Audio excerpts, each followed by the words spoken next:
अस्सलाम वालेकुम everyone and welcome to all of you on my YouTube channel candidates. इस video में हमने पीएन कैडेट का दूसरा एक्सपीरियंस शेयर किया है। इससे पहले भी एक वीडियो अपलोडेड है, वो भी आप वॉच कर सकते हैं और डिस्क्रिप्शन में इंपॉर्टेंट लिंक्स हैं, वो भी आप ओपन करके अपनी तैयारी कर सकते हैं। वीडियो अच्छी लगे तो वीडियो को लाइक और चैनल को ज़रूर सब्सक्राइब कीजिएगा और चैनल को अपने दोस्तों के साथ भी ज़रूर शेयर कीजिएगा।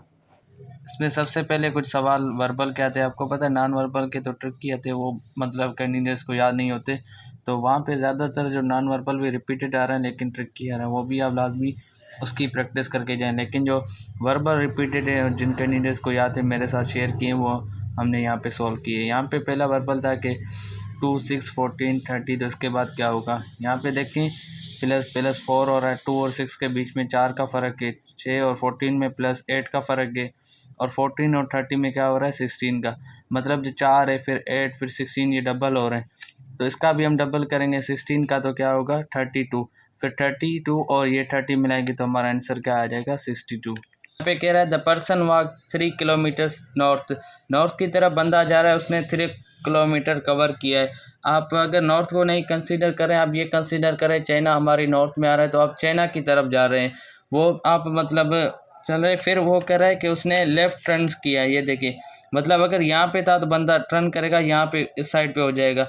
फिर कह रहा है कि वो 2 किलोमीटर आगे चला है, मतलब यहाँ से लेके उसने यहाँ तक 2 किलोमीटर कवर किए। यहाँ से लेके यहाँ तक 3 और यहाँ से लेके यहाँ तक 2 किए। इसमें मतलब 1 किलोमीटर कम किया, यही 1 किलोमीटर आपको याद करना है। फिर उसके बाद कह रहा है कि फिर again he turns left and walks 3 kilometres.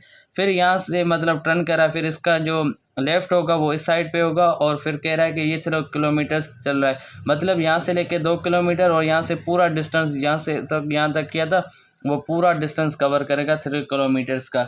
उसके बाद कह रहा है फिर वो लेफ़्ट टर्न कर रहा है और फिर 3 किलोमीटर आगे जो है वो वॉक कर रहा है। फिर यहाँ से लेके यहाँ तक कितना हुआ था 2 किलोमीटर। ऊपर भी आप यही याद करना है, यहाँ से लेके यहाँ तक 2 किलोमीटर थे, तो यहाँ से फिर कितना होगा 3 किलोमीटर, यहाँ से लेके यहाँ तक 2 किलोमीटर। फिर अगर आप 3 कर रहा है तो फिर यहाँ से लेके यहाँ तक चला जाएगा, मतलब यहाँ तक बंदा खड़ा हो जाएगा, सॉरी यहाँ तक बंदा खड़ा हो जाएगा, ये 1 है, सही है। तो फिर कह रहा है कि how he is far from starting point, ये कितना दूर है जो इसकी स्टार्टिंग पॉइंट है वहाँ से। ये देखिए ये पॉइंट है और यहाँ तक कितना, ये जो सारा डिस्टेंस था तो वो तो कवर करके आया ना। सिर्फ जो 1 किलोमीटर ऊपर मतलब कम उसने कम किया है वही आगे चला जाएगा, तो फिर इसका क्या हो जाएगा 1 किलोमीटर, ये अपनी पॉइंट से दूर है। और दूसरा यहाँ पे था A is a mother of B, A जो है वो बी की माँ है। तो फिर कह रहा है कि C is a wife of B, ये जो बी है इसकी माँ ए है और इसकी बीवी कौन है, ये सी है। तो ये पूछ रहा है कि what is relation between A and C, A और सी के बीच में रिलेशन क्या है। अगर ये इसका बेटा हुआ तो बेटे की जो मतलब बीवी वो इसकी क्या लगेगी, बहू, और जो इसका रिलेशन होगा सी के साथ वो होगा मदर इन लॉ। वहाँ पे ऑप्शन ये था मदर इन लॉ का, ये इसकी मतलब बहू लगी तो वो उसकी सास लगी। यहाँ पे अल्फ़ाबेटिकल सीरीज़ थी ए सी एफ जे, तो उसके बाद क्या आएगा यहाँ पे देखें, इसमें बी स्किप है, डी स्किप है और जी एच आई। मतलब पहले 1 का गैप किया, फिर 2 का, फिर 3 का, फिर आगे क्या करेगा, फिर 4 का मतलब गैप करेगा। तो फिर 4 का अगर हम गैप करेंगे ना, जे के बाद के एल एम एन, ये 4 अगर हम स्किप करेंगे तो उसके बाद हमारा आंसर क्या आता है, ओ आता है। उसके बाद फिर सीरीज सी 2, 4, 8, 16। देखिए यहाँ पे हर चीज़ डबल हो रही है, 2 का 4 और 8 का 16, तो 16 का क्या होता है डबल 32 होता है। बाज़ों का इतने रिपीटेड होते हैं वो सवाल पढ़ते ही आपको जवाब आ जाते हैं, लेकिन जो आपको टाइम देना है वो आपने अपने नॉन वर्बल में देने, और जो मुश्किल सवाल लगे उनको स्किप करके आखिर में करने, उनको ज़्यादा से ज़्यादा इनको आप उसी टाइम मतलब क्लियर करें सोच समझ कर। उसके बाद फिर सी डी थी 7, 8, 6, 7, 5, 6। अभी ये देखें इन पे मतलब वो नहीं बनने, ये भी देखें 7 यहाँ पे भी है, 7 यहाँ पे भी है, मतलब ना कोई मतलब सीरीज़ आगे बढ़ रही है ना कम हो रही है। तो इसका सिंपल आप ये करें, ये देखें यहाँ पे 7 है, फिर 6 है, फिर ये 5 है, तो फिर आगे क्या आएगा, यहाँ पे आएगा 4, और ये 8 है, फिर 7, फिर 6, फिर क्या आएगा यहाँ पे 5 आएगा। या तो आप पेयर वैसे भी बना सकते हैं 7, 8, फिर 6, 7, ये आप मतलब करेंगे तो बहुत आपका वो होगा, मतलब टाइम लेगा। तो इस तरह आप क्या करके 7 को 6 से, 6 को 5 से, फिर 4, और इसके बाद 4 आता है 5 के, और इसी तरह नीचे वाली सीरीज़ होगी। उसके बाद जो इम्पोर्टेंट टॉपिक्स हैं इसमें वर्बल में आ जा रही थी, एक अल्फ़ाबेटिकल सीरीज़ थी, नंबर सीरीज़ थी, डायरेक्शन वाले सवाल थे, एज रिलेटेड थे, और दूसरा परसेंटेज वाले भी सवाल आ जाए थे। वर्बल बहुत कम आ रहे थे और जो आ रहे थे मोस्ट रिपीटेड थे, इजी थे, लेकिन जो मतलब टफ थे, जो ट्रिकी थे, वो थे हमारे नॉन वर्बल। उसके बाद जीके देखें 3-4 एमसीक्यूज आ रहे हैं, लेकिन यहाँ पे तो 3 एक्सपीरियंस मैंने साथ में सॉल्व किए। देखें बाकी जो सवाल होते हैं ना मैथ के, वो हमारे जहन में नहीं रहते, लेकिन जो जीके के करके आते हैं ना, वो चाहे एक सवाल हो या 4-5 हो तो हमारे जहन में रहते हैं। ये एक के एक्सपीरियंस नहीं है, ये 3-4 बंदों का एक्सपीरियंस है। जितने भी उनके पास सवाल आते हैं तो ये मैंने यहाँ पे सॉल्व किए। यहाँ पे पहले फ्रांस का कैपिटल पूछा गया था पेरिस, और इटली का रोम, और सऊदी अरब का क्या है रियाज है। ये जितने भी कैपिटल से मैंने एक अलग वीडियो बनाई है, वो आप प्लेलिस्ट में जाके बात कर सकते हैं। और उससे पहले एक एक्सपीरियंस हमारा अपलोड हो चुका है, वो भी हेल्पफुल है, वो भी आप टेस्ट से पहले लाजमी देखें। उसके बाद ऑस्ट्रेलिया की नेशनल गेम पूछी गई थी जो है क्रिकेट, और उसके बाद पाकिस्तान की पूछी जा सकती है, या जितने भी फेमस कंट्रीज़ है। क्रिकेट इंग्लैंड की भी नेशनल गेम है, और पाकिस्तान की जो नेशनल गेम है वो है हॉकी। उसके बाद वर्ल्ड लार्जेस्ट रिवर, ये 2 के कैंडिडेट्स के बाद रिपीटेड सवाल था, जो है अमेज़न। और लॉन्गेस्ट रिवर जो हमारे पास है वो है नाइल रिवर, जो हमारी इजिप्ट में है। इंपॉर्टेंट रिवर्स, इंपॉर्टेंट कैपिटल्स, वो सारे एक वीडियो में मैंने कवर किए, वो लाजमी देखना, इंशाल्लाह आपको वो फ़ायदा देगी। उसके बाद लार्जेस्ट ओशन हमें पता है पैसिफिक ओशन होता है, और सबसे छोटा जो ओशन होता है वो आर्कटिक होता है। और पाकिस्तान जिस ओशन में आ रहा है उसको हम इंडियन ओशन कहते हैं। The first president of IOC का फुल फॉर्म जो है वो इंटरनेशनल ओलंपिक कमेटी। ओलंपिक का लाजमी आता है, लेकिन इजी आता है। इस बार 1-2 एमसीक्यूज ऐसे आ रहे हैं, मतलब बहुत मतलब वो टफ आ रहे हैं। या तो किसी ऐसे इंग्लिश राइटर के बारे में पूछा गया है, या तो किसी गेम के बारे में, तो 1-2 सवाल ऐसे होते हैं, वो आप परेशान नहीं हो। यहाँ पे सवाल था कि president of international Olympic committee का जो पहला सदर था वो कौन सा, तो वो था डिमेरिटिस विकल्स, और जो ग्रीस से ताल्लुक़ रखता था। ये पता है आपको कि ओलंपिक जो गेम है वो ग्रीस से स्टार्ट की गई थी, और ये ऐसी गेम है जिसमें 5 सर्कल्स होते हैं जो हमारे कॉन्टिनेंट्स को शो करते हैं, तो ये भी आपको लाजमन आने चाहिए। और जो अगला नेक्स्ट ओलंपिक होगा वो लॉस एंजलिस में होगा। इसके रिलेटेड जितने भी सवाल हैं वो आपको लाजमन करने हैं। उसके बाद फिज़िक्स का था कि Newton's law of gravitation. Physics के भी ज़्यादा आ रहे हैं, और इसमें mostly repeated SI units, formulas, कुछ न्यूमेरिकल्स है। तो यहाँ पे न्यूटन्स लॉ ऑफ ग्रेविटेशन का फार्मूला पूछा गया था, जो F=G(m1m2/r²) है। ये फार्मूला आपको लाजमन याद होना चाहिए। उसके बाद न्यूटन्स के लॉ और उसके रिलेटेड जितनी भी पॉइंट्स है वो आपको आनी चाहिए। उसके बाद ऐसा यूनिट ऑफ एनर्जी का जो ऐसा यूनिट है वो जॉल है। और जितने भी ऐसा यूनिट और फिजिक्स के इंपॉर्टेंट है वो भी अलग वीडियो अपलोडेड है, वो भी आज आप वॉच कर सकते हैं। उसके बाद इंपॉर्टेंट जो आज मतलब रिपीटेड एमसीक्यू से टॉपिक्स थे, उसमें यूनिट्स ज़्यादातर आ रहे थे, न्यूमेरिकल भी थे, फार्मूलाज भी थे। मोस्टली फार्मूलाज मतलब आपको आएंगे तो आप भी न्यूमेरिकल करेंगे, और जितनी भी बेसिक डेफिनेशंस है फिज़िक्स में एफएससी के मैट्रिक और 9 से, वो भी आपको लाजमन करने। उसके अलावा ये पॉइंट है कि केमिस्ट्री का किसी के पास नहीं आया, 1-2 के पास जर्नल आ रहा था कोई मतलब केमिस्ट्री से रिलेटेड, वरना केमिस्ट्री से नहीं आ रहा था, और इस्लामिया से भी कोई नहीं आ रहा था।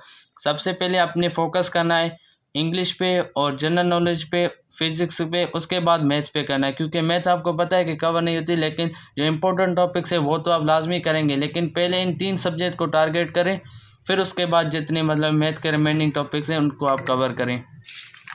उसके बाद मैथमेटिक्स में ट्रिग्नोमेट्रिक रेशियो, हर किसी के पास कोई ना कोई किस तरह आ रहा है सवाल, या तो उसके पास sin 2π आ रहा है, या तो sin 90, cos 0, इस तरह कुछ ना कुछ आ रहा है। मतलब ये आपके जितने भी वैल्यूज़ हैं ना वो आपको लाजमन करने। इसका भी एक अलग वीडियो है, वो भी आप वॉच कर सकते हैं। तो यहाँ पे sin 0 किसके बराबर होता है, 0 के, और cos 0 1 के बराबर होता है। cos 90 आपको याद करने, और जितनी भी टेबल है मतलब इसकी ट्रिग्नोमेट्रिक रेशोज़ की, वो आपको लाजमन याद करनी है। मैथ का उसमें से 1 या 2 एमसीक्यू लाजमन आता है। उसके बाद मैट्रिक्स का ये सवाल आया था कि यहाँ पे मैट्रिक्स दी हुई थी और इसका ऑर्डर पूछ रहा था। तो यहाँ पे देखें, हमें पता है मैट्रिक्स हम किस तरह फाइंड करते हैं, m×n, मतलब नंबर ऑफ़ रोज़ और नंबर ऑफ़ कॉलम्स आपस में मल्टीप्लाई करें। यहाँ देखें नंबर ऑफ़ रोज़ और कॉलम्स दोनों इक्वल हैं, तो हम क्या करेंगे, इसका ऑर्डर क्या होगा, 3/3। उसके बाद जो मैथमेटिक्स के मतलब इंपॉर्टेंट थे वो थे ट्रिग्नोमेट्रिक रेशियोज़, सेट से कुछ एमसीक्यूज़ आ रहे थे, बेसिक डेरिवेशन आपको आनी चाहिए। उसके बाद वैल्यू ऑफ एक्स, जिस तरह हम मतलब 8वीं क्लास से सीखते हैं कि एक्स का वैल्यू किस तरह फाइंड करें, वो मैंने एक क्वेश्चन भी उसके रिलेटेड लिखा है, वो एज ए नहीं है, मैंने इस तरह लिखा है कि इस तरह भी आते हैं। और उसके अलावा मैट्रिक्स टॉपिक आपको लाजमन करना है। ये 3-4 आप करेंगे तो इंशाल्लाह मैथ के 3-4 एमसीक्यूज़ हो जाएंगे। और मैथ के क्वांटिटी कम, ज़्यादा से ज़्यादा 8 एमसीक्यूज़ आ रहे हैं, वरना 3-4 ही एवरेज आ रहे हैं। तो सबसे पहले आपने टारगेट करना है इंग्लिश को। इंग्लिश के देखें 13 to 14 भी MCQs आ रहा है। 40 में से अगर मतलब 15 MCQs इंग्लिश के आ रहे हैं तो सबसे पहले आपको उसको मतलब कवर करना है। तो यहाँ पे देखें इस तरह सवाल आता है कि 2x + 3 = 12। तो यहाँ पे x का वैल्यू फाइंड करें, find the value of x। यहाँ देखें इस तरह सवाल है = 12। हमें पता है x का वैल्यू फाइंड करना है और ये पॉजिटिव है तो इसको हम इधर ही रखेंगे, जितने वैल्यूज़ हैं हम उस तरफ शिफ्ट करेंगे। अगर x यहाँ पे नेगेटिव होती तो हम उस तरफ शिफ्ट करके उसको पहले पॉजिटिव करके फिर बाकी वैल्यूज़ को, लेकिन यहाँ पे देखें पॉजिटिव है तो यहाँ पे देखें 12 है, ये 3 यहाँ पे प्लस का है तो इस तरफ आ जाएगा माइनस का। यहाँ पे कितने बचेंगे 9। उसके बाद यहाँ पे x है और ये 2 इससे मल्टीप्लाई है और यहाँ पे डिवाइड में चला जाएगा। इसका जो आंसर होगा तकरीबन 4.5 समथिंग आ जाएगा, तो वो x का वैल्यू आ जाएगा। इस तरह सवाल आते हैं, बहुत इतने मुश्किल नहीं होते। FSC का जो स्टूडेंट होता है वो आराम से कर सकता है। सिर्फ ज़रूरत ये है आपने प्रैक्टिस करनी है वर्बल नॉन वर्बल की, और जो इम्पोर्टेंट टॉपिक्स है यूनिट्स हैं उनकी आप रिवीजन करें। उसके बाद इंग्लिश का पोर्शन था, इसमें 3-4 जो रिपीटेड थे वो मैंने पिछली वीडियो में कवर कर दिए, तो इसमें मतलब मैंने नहीं बताया। इसमें मोस्टली रिपीटेड जो आ रहा है वो प्रीपोजिशंस है, तकरीबन 13 to 14 भी आ रहा है किसी के पास 10 भी आ रहा है, लेकिन एवरेज जो आ रहे हैं इंग्लिश के उसमें इंग्लिश के जो MCQs आ रहे हैं वो 8 to 10 आ रहे हैं। तो इंग्लिश को आपने लाजमन करना है और ये आप लाजमी करेंगे तो इंशाल्लाह बाकी भी पोर्शन आपके हो जाएंगे। बाकियों के कम में 3-4 है, किसी के 5 है, लेकिन इंग्लिश के हर सेंटर में ज़्यादा आ रहा है। तो सबसे पहले आपने प्रीपोजिशन करने, और 10 में से 3-4 तो हमारे इसके प्रीपोजिशन से मैंने 40 प्रीपोजिशन एक वीडियो में बनाए, उसकी लिंक आपको डिस्क्रिप्शन में मिल जाएगी, वो आप लाजमी वॉच करें, इंशाल्लाह आपको उससे भी फ़ायदा होगा। उसके बाद आपको टेंसेस लाजमी करने, और जो इम्पोर्टेंट टेंसेस है उसमें प्रेजेंट सिंपल और प्रेजेंट परफेक्ट जो है, परफेक्ट के तीनों जो है वो आपको लाजमन करने हैं। उससे जो स्टेटमेंट आ रही थी ना उसमें जो मतलब हेल्पिंग वर्ब यूज़ हो रहा था वो परफेक्ट टेंस से यूज़ हो रहा था, और जो सिंपल टेंस में